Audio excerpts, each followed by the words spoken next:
Hi friends, in this genre exploring 7-minute strategy, I'll show you how to help your child identify genres in a story and understand their unique features.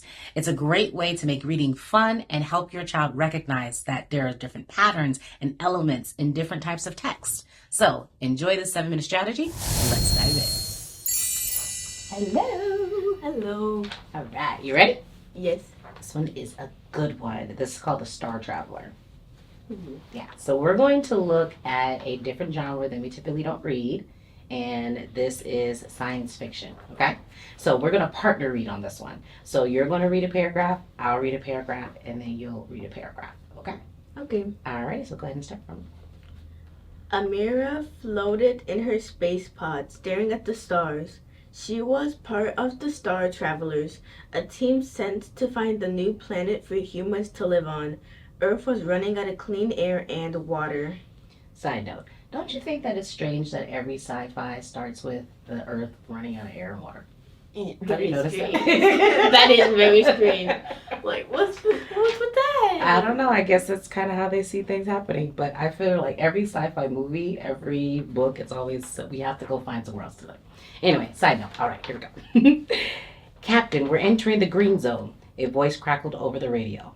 Amira pressed the button, and the pod screen lit up with a planet covering with shimmery blue oceans and forests that glowed in the dark. As the pod landed, Amira stepped out onto soft, mossy ground. She looked up at the twin moons in the sky and smiled. Maybe this could be home. All right. So how is this type of story different from things you usually read?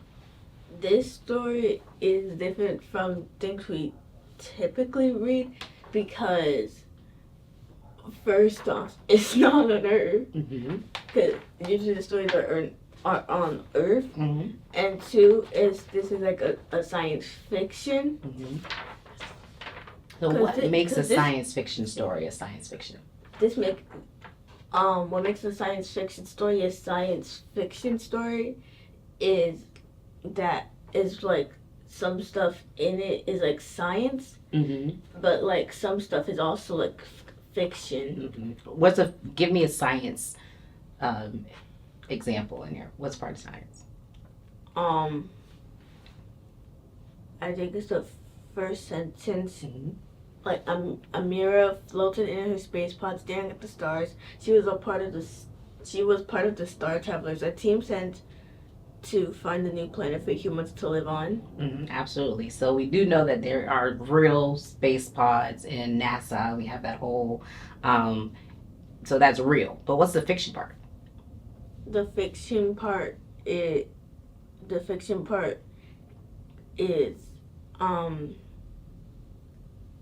Earth was running out of clean air and water, and also Amira pressed a button and the pod screen lit up with a planet covered in shimmering blue oceans and forests that glowed in the dark. Right. So we probably know that the author kind of made that up, right? Yeah, because there's no other planets with water or forests. So that we know of. Maybe she went far, far out. Who knows? But what is the setting? How is the setting different, say, from a fantasy genre story? The setting is different from a fantasy genre story because in some fantasies,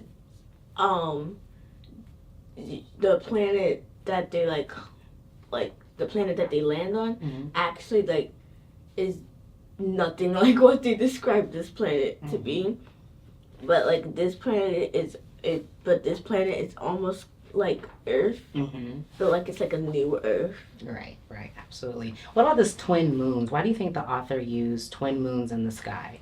I think the author used twin moons in the sky because I think this may be like a second Earth, and so that's why there's like two moons. And like I think Orioles maybe like two comets, like we're just like floating in space, and then they like became the moons for this new planet Earth thing. Something to do planet Earth thing.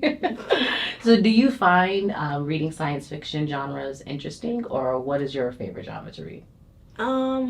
I like scary. Scary. Oh, so you're horror. Okay. I don't like scary movies, but I like scary. I like scary stories. Scary stories. Okay, that makes sense. I don't prefer scary stories because I am scary and I have very bad dreams. So there's that. So anyway, well, thank you so much for sharing with me today. I appreciate you.